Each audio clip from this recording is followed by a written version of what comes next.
Hi guys, just as I have a few minutes spare, somebody asked me some questions on social media that I'd like to answer. A person called Annie Gem, at least that was their Facebook name, they simply asked, how did you start to love Filipinos and the Philippines? Was it when you got married to your wife? My journey and love of the Philippines started 3 decades ago.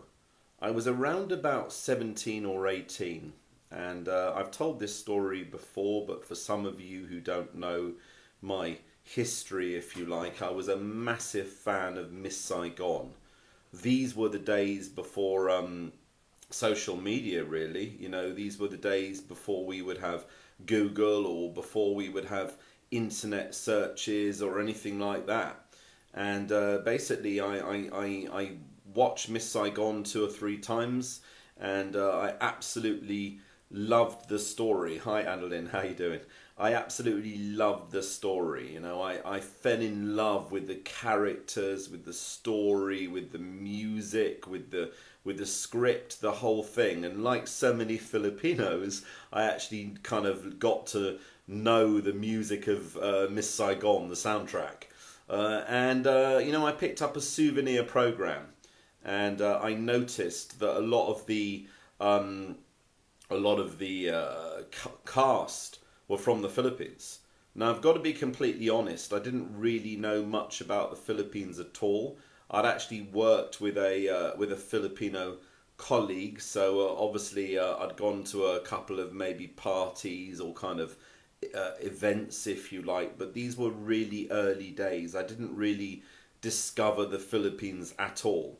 In fact, my first holiday abroad was actually to New York because I sort of wanted to fly in those days. So, then I really fell in love with the Philippines through, I guess, just research. I read some books. These were the days, as I said, before the internet. I read some travel guides, and I wanted to visit the Philippines for the first time. Massive fan of Miss Saigon. I wanted to meet the Filipino cast, so I basically took the plunge, and I bought a ticket to Manila, and it was my first ever trip back home. I remember I stayed in the Holiday Inn Manila Pavilion. And I remember in those days that I was quite naive. I didn't really travel with anybody else. I traveled alone to the Philippines, and I remember going to the Intramuros, the walled city, and one of my friends from church, who was also Pinoy, I went to visit his family. We traveled to Tagaytay, and then I went on one of these casella, the horse and cart around Manila, which was pretty cool. But I was truly sort of touched, if you like, by the people there. I always found them very warm and friendly. Hi guys, shout out. But not only that, I felt very, very safe. I felt very happy, very welcomed. People welcomed me with open arms. People were really interested in finding out about me, and at the same time, I was very interested in finding out more about them. But there's this massive divide between rich and poor, which I find very sad, but at the same time, I find very fascinating, because the thing is, there are so many people maybe in the Western world, if they're not able to work, maybe some people don't want to work, but they have a benefit system over here. In the Philippines, there isn't any benefit system. So the fact is, if you don't work, you basically can't afford to feed yourself or feed your family. And for some people, this means that they struggle to survive. So basically, Filipinos are very resourceful. I remember so many times I've gone back home to the Philippines, and I've seen Filipinos. Maybe there's going to be somebody wants a taxi, so maybe some young people will go and find a taxi and bring it round to the hotel, and you'll give them a few pesos to thank them for their efforts. Or maybe you'll be outside a restaurant, and maybe somebody will be parking the cars. They tap the car so the car can come out into the street. and then they'd gain a few pesos. This is the thing, Filipinos really do whatever they can to survive. And this is something that I find so impressive. So, to see all of these activities, the Philippines, Manila particularly, is a city that never sleeps. Whenever you go 24/7, you will always see people hustling. You'll always see people doing whatever they can to survive. And I love the vibrancy, the excitement, the buzz, the smell of the dampness when it's raining and then it becomes dry and then it rains again all in one season. I find the whole thing absolutely fascinating. I find the people to be very happy, always smiling, and always, whenever there's a situation, Filipinos will always try and make a way, and they'll understand their situation. They call it bahalaka, i.e. whatever will be, will be. We can't change the situation, so let's make the best of it. Anyway, I digress a little bit. The question was, how did you start to love the Philippines? Was it before you got married to your wife? Everyone comments on my wife. Everybody says the reason why I love the Philippines is because of my wife, or the reason why I got involved in politics was because of my wife.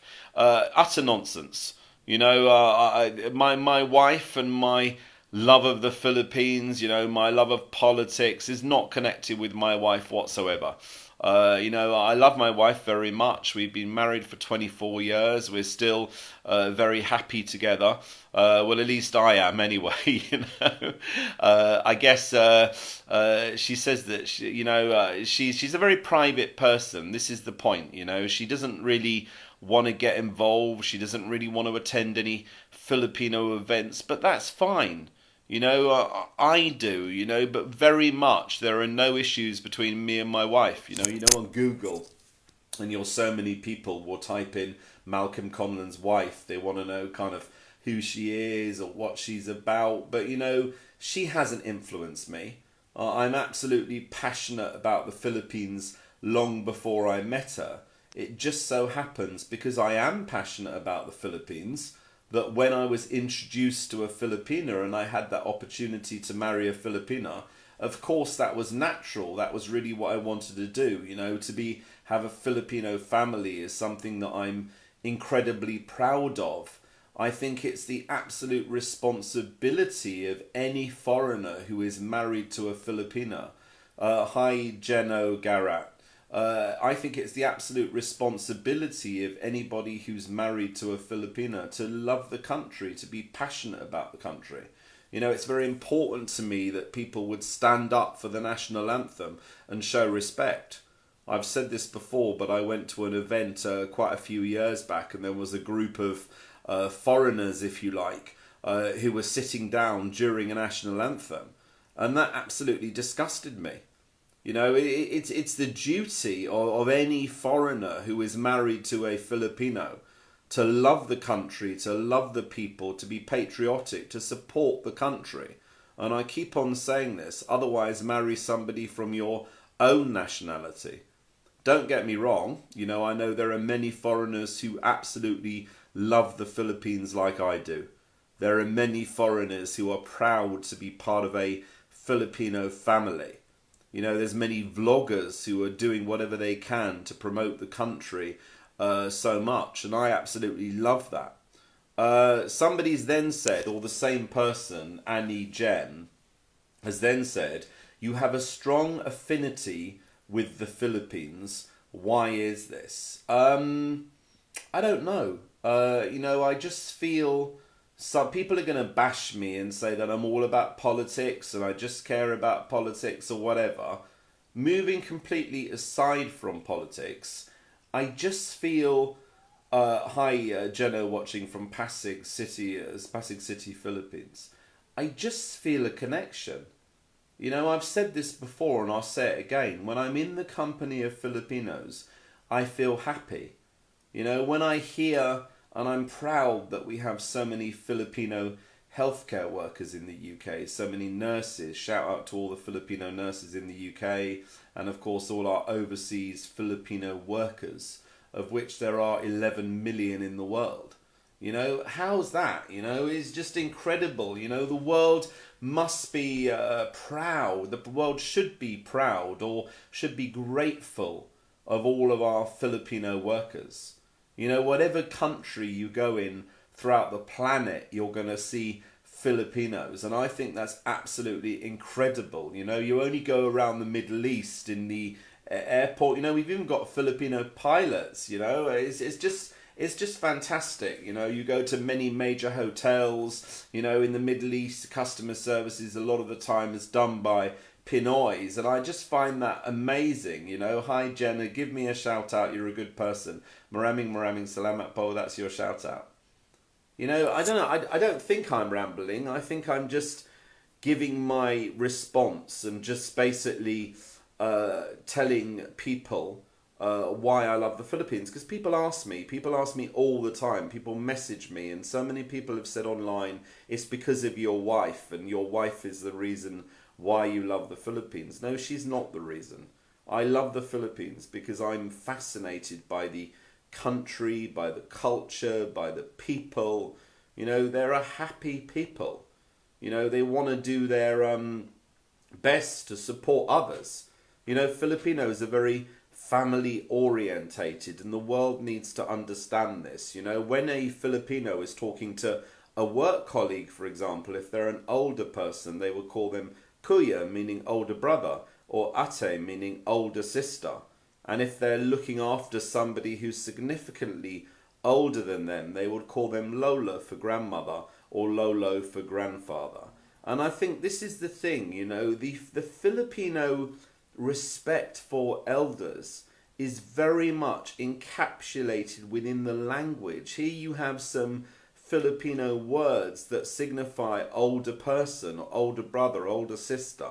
And this is something they would use for everybody they're looking after. So this respect, if you like, this endearment for people older than them is enshrined into Filipino psyche, which means they are absolutely, completely qualified to look after others and to care for others. And this is why so many people message me saying, do you know any Filipino carers? Do you know anyone who could look after my elderly relative or look after my children?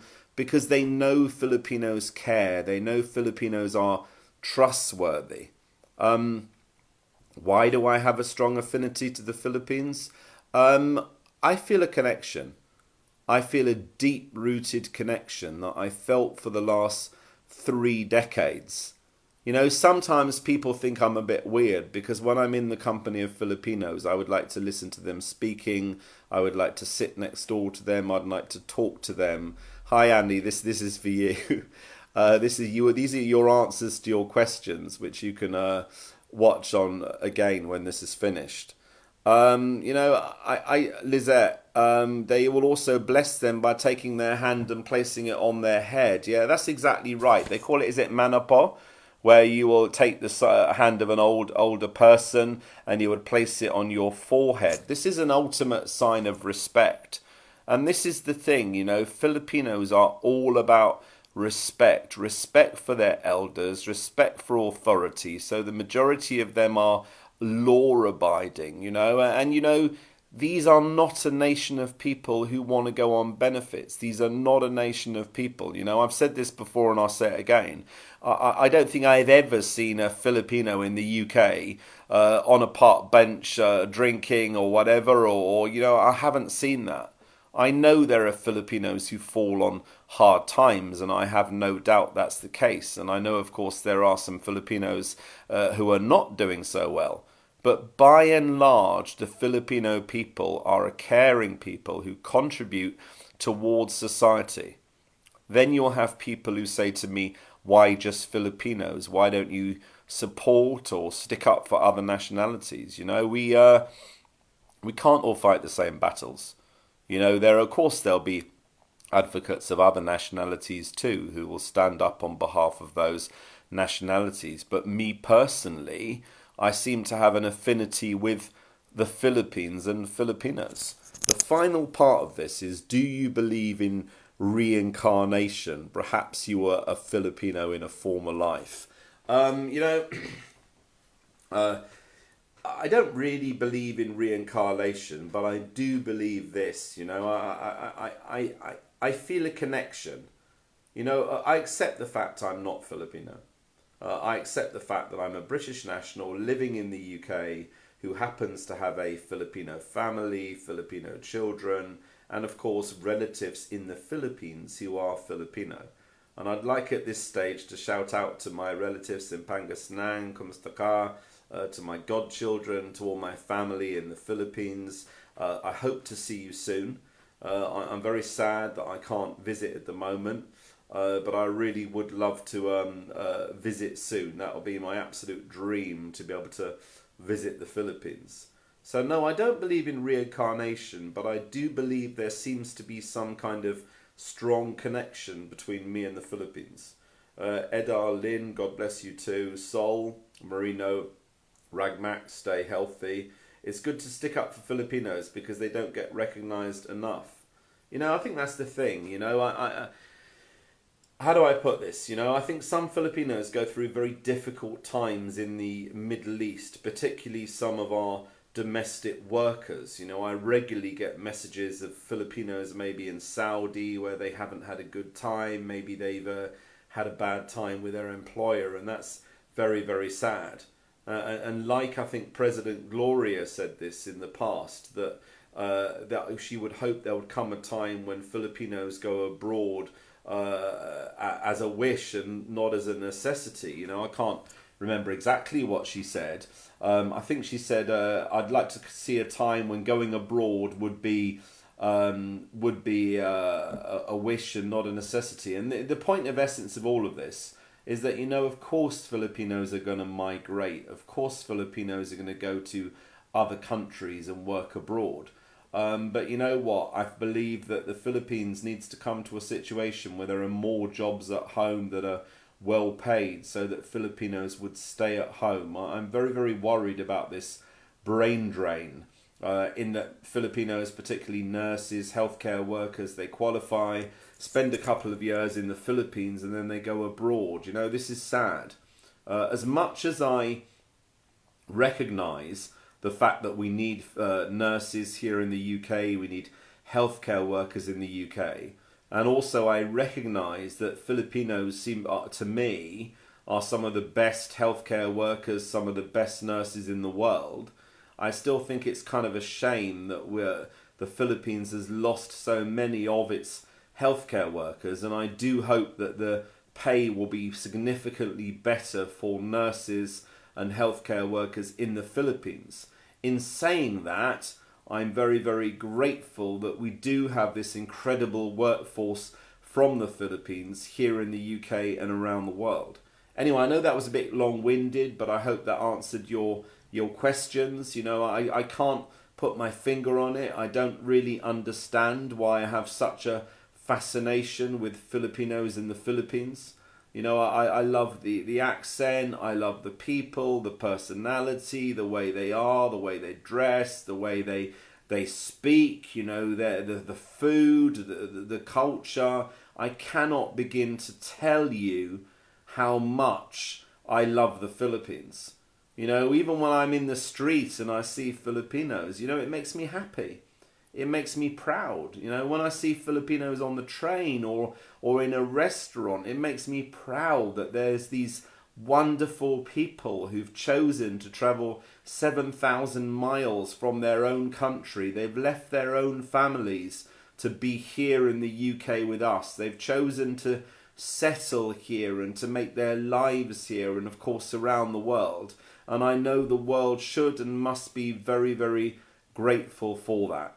Anyway, thank you guys. Maraming salamat. Mabuhay Pilipinas, and mabuhay to all my amazing Filipino friends. You know, I love you so much. Once again, I pledge that I will do my utmost to defend the Philippines and to defend my dearest Filipino friends against bashing. This is something that I've always done and something that I will always do as long as I'm alive. I will always carry the Philippine flag. I will always be proud to wear my Barong Tagalog, to wear my Philippine jacket, to stand up and to display the Philippines to the world. Anyway, maraming salamat po.